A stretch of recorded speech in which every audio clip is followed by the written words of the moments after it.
Today we are going to learn about the two concepts, and that are fixed capital and working capital. Fixed capital, it is a decision to invest in fixed assets, and it must be taken very carefully because the investment is quite large and these decisions are irreversible, or if we are going to reverse them, then there is a huge loss. So these decisions are also called capital budgeting decisions, which we have studied in the investment decision. So it is similar to the investment decision of this unit. A topic, that is management of fixed capital, how to manage our fixed capital. And there are several points. The first one is long-term growth and effects.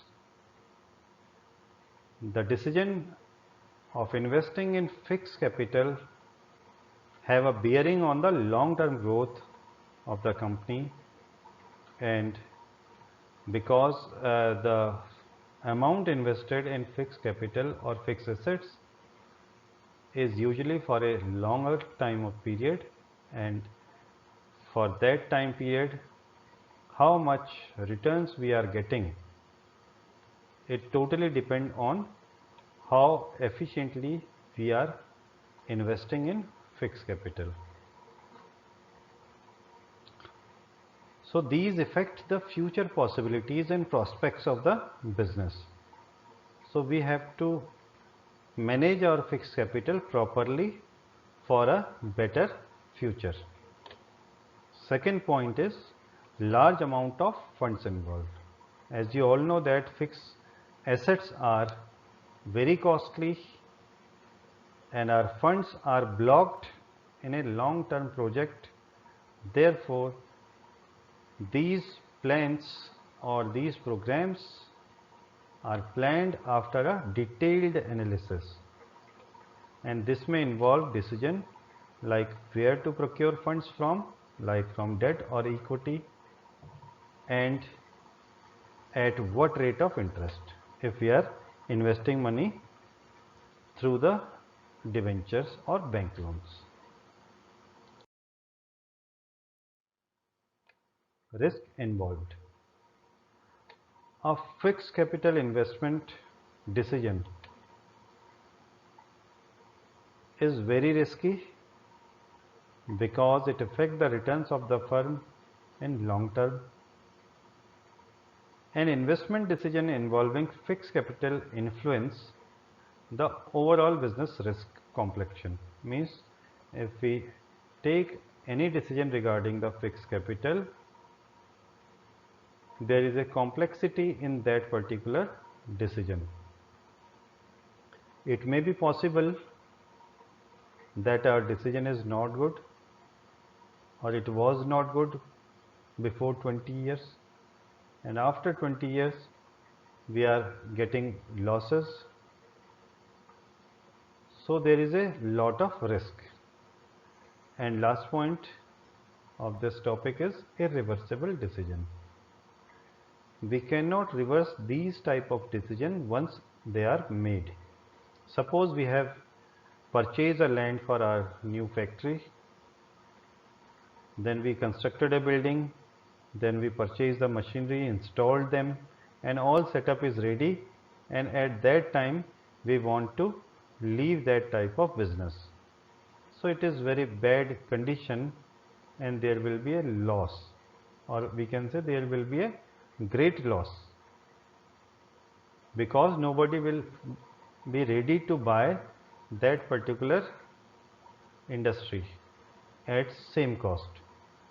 So financially we are at a negative end, and that is not good for any business. That's why these type of decisions must be taken very carefully.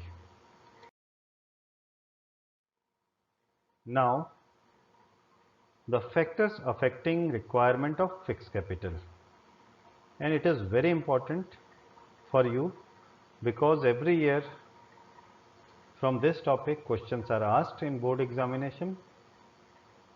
and it is very easy to understand. So let's start with the first point, that is nature of business. The nature of business may be of three types. Either it may be services or service industry, or it may be a trading business, or it may be a manufacturing business. So generally business is in three aspects. If we have a trading or service industry, then it will require less fixed capital because there is less investment in fixed assets. But in manufacturing business, there is more requirement of fixed assets, therefore more requirement of fixed capital. They have to install a plant and machinery. But in trading and services, there is only one showroom and godown, etc. So overall the fixed assets of a trading or service industry is lesser than the manufacturing organization. Therefore manufacturing organization require more fixed capital. So in each and every point we have to explain it. Then the second point is a scale of operation. Scale of operation may be of two types, either small scale or large scale. If the business is of a small scale, it will require less fixed capital. If the business is a large scale business, big plant, more space, etc., big operations, then it will require more fixed capital. Next point is choice of techniques. So we have two types of techniques. One is labor intensive technique and another one is capital intensive technique. In the labor intensive technique, we use more labor as compared to capital, means more manual work, less use of machinery, and in capital intensive technique, less use of labor and more use of machinery. So if we are using the labor intensive technique, our requirement of fixed capital will be less as compared to the capital intensive technique. Next point is technology upgradation. If our business is using those assets or machineries which require frequent upgradation, like in IT industry, then the requirement of fixed capital will be more. And there are certain business where no requirement of new machineries, means we can use the old technology for a long time period. Then we have the less requirement of fixed capital. Next point is growth prospects. Certain companies are very growth oriented, means there are more chances of growth, and certain businesses where there are less chances of growth, they are stagnant. So if the company is growth oriented, there is more growth potential in the company, then it will require more fixed capital. If the company is stagnant, it will require less fixed capital. Next point is diversification. From this point of view, the company may be either a multiple product company or a single product company. The companies which are multi-product company are known as diversified company. So we can say if the company is a diversified one, then it will require more fixed capital because they have lot of products and there is lot of investment in each product. If a company having a single product, it will require less fixed capital. The next point is financing alternative. Financing alternative provide us an opportunity of leasing. So here we have two choices.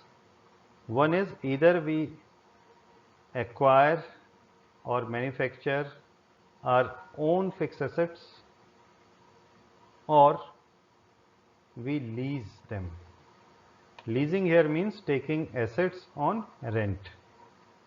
So if we acquire our own fixed assets or we develop our own fixed assets, it will have a more requirement of fixed capital. And if we have a leasing facility or we are able to take the goods on rent, then it will require less fixed capital. Suppose you are going to start a company, then you have two choices. Either you manufacture your own building, own site, means purchasing land, constructing the building, installing the machinery, or you can lease a particular space. There are various options available. You can lease the space, you can lease the machinery also. So then after some time, if you are successful, you can acquire them or you can purchase them. But if you are unsuccessful, then how you will get out of that situation? So overall we can say that there are two financing alternatives. One is either you invest yourself in the all fixed assets, then you will require more fixed capital, and if you use the leasing facility, you will require less fixed capital. Next point is level of collaboration. Collaboration here means sharing the assets. Like in case of ATMs, you can withdraw money from any ATM with the card of any bank. So that is the example of collaboration. So there are two options again. One is if you are using the collaboration or not. If you are using the collaboration, you will require less fixed capital because you are sharing the resources. And if you are not using the collaboration, you will require more fixed capital. Now move on to the next topic, that is working capital. And apart from the investment in fixed assets, every business organization need to invest in current assets. And it is required for day-to-day business operations. And there are examples of current assets like cash in hand, cash at bank, marketable securities, bills receivable, debtors, finished goods, stock, work in progress, raw material and prepaid expenses. All these are example of current assets. And these assets are expected to get converted into cash or cash equivalent within a 1 year. It provides liquidity to the business. Liquidity here means cash convertibility without reduction in the value. Next one is current liabilities. Current liabilities are those payment obligations which when they arise are due for payment within 1 year. Means those liabilities which we have to pay within 1 year are known as current liabilities, such as bills payable, creditors, outstanding expenses, advances received. So some part of current assets is usually financed through short-term sources like current liabilities, and the rest is financed through long-term sources and is called net working capital. Thus, net working capital equal to current assets minus current liabilities, or it can be said as the excess of current assets over current liabilities. So here up to this point we have learnt about current assets and current liabilities. There are again the factors affecting the working capital requirement. Earlier we have the factors affecting the fixed capital requirement. So it is also the main part of this section, and it is similar to the factors affecting the fixed capital requirement. So we have again the first point is same, nature of business, and nature of business may be of three types: services or trading or manufacturing. So in services and trading there is a less requirement of working capital, and in manufacturing business there is more requirement of fixed assets because there is a processing, means we have to purchase the raw material, then convert it into finished good, then we have to distribute it. So there is a lengthy process and costly process. So therefore, manufacturing industries require more fixed capital. Next point is scale of operation. Again, it is same point. Scale of operation may be of two types, either the large scale business or small scale business. The small scale business require less working capital and the large scale business require more working capital because there is a processing. Then the third point is business cycle. So business has many phases or cycles, but we are discussing only two here, and that is boom and depression. Boom here means increase in sales and depression means decrease in sales and production. If we have a boom period, means there is more sale, then we need more working capital for more sales or more production. But if there is a depression period, sales is declining, then we don't need too much working capital, or we can say we need less working capital. Next point is seasonal factor. Many products are seasonal, like coolers and fan, like winter garments. So those products which are seasonal means there we have two choices. Either we have a peak season or a lean season. Peak season means when sales is increasing, lean season is where sales is declining or there is less sales during that particular season. So in peak season we need more working capital because there is a demand, but in lean season there is no demand, so we don't need more working capital. Next point is production cycle. It is the time span between the receipt of raw material and their conversion into finished goods. Means we have to purchase the raw material, then process it into final product, and then we have to see that how much longer the cycle is. So it is the duration upon which we will decide that how much working capital we will require. If we have a larger working or larger production cycle, then we need more working capital requirement, and if we have a short production cycle, we need less working capital requirement. So it is a positive point. We can say there is a positive relation between the length of the production cycle. If the production cycle is lengthy, then we need more working capital. If it is a shorter, then we will need less working capital. Point is credit allowed and credit availed. Both are contrary to each other, means reverse of each one. Credit allowed here means how much goods we are selling on credit. So as a prudent businessman, we don't have to sell the goods on credit, but now it is not possible. So overall we can say if we allow more credit, then we will require more working capital because we don't have cash to purchase the further raw material. So there is a positive relation between the credit allowed and working capital requirement. If we allow more credit, we will have more working capital requirement. If we allow less working capital, then we will have less working capital requirement. And opposite to it, in credit availed, if we purchase goods on credit or we purchase goods more on credit, then we will have less working capital requirement. There is an inverse relation between credit availed and working capital.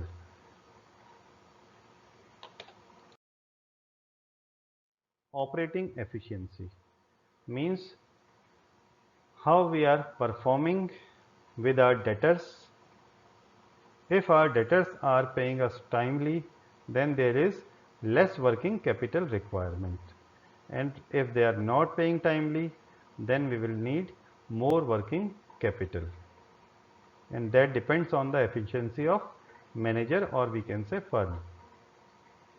For this we must have a higher debtor turnover ratio. If the debtor turnover ratio is achieved, then our cash will be increased and we will be able to purchase the raw material for further production. Next point is availability of raw material. So there are again two situations: either the raw material is available timely within short notice, or it is purchased from far away and it requires more time or a long period notice. So if raw material is easily available, then there is a less working capital requirement. If it is available after a long period of notice, then we will need more working capital, because we have to maintain a huge stock of raw material, otherwise we will have to stop the production. Then next point is growth prospects. So again we have two choices: the company may be growth oriented or stagnant. If the company is growth oriented, it will require more working capital, and if the business is stagnant, means there is no growth, then it will require less working capital. For example, in a candle making or matchbox making company, there is no more growth, so they will need less working capital. But in case of technology business, like in mobiles, computers, there is too much growth, therefore their working capital is more required. Next one is level of competition. Level of competition may be high or low. If we have higher competition, then we will require more working capital. But if we don't have a competition, we are running like a monopoly, then we don't need higher working capital, or we can say there will be less requirement of working capital. And last point is inflation. Inflation means price rise. So there are two situations, either inflation or deflation. Deflation means price decline. If there is a inflation, then we will need more working capital, and in case of deflation we need less working capital. So it depends on the situation. So overall here 12 points are given. In examination generally 4 to 6 points are asked, so it is easy for you to pick one, but you have to learn all the point, because there is no surety that which point will come.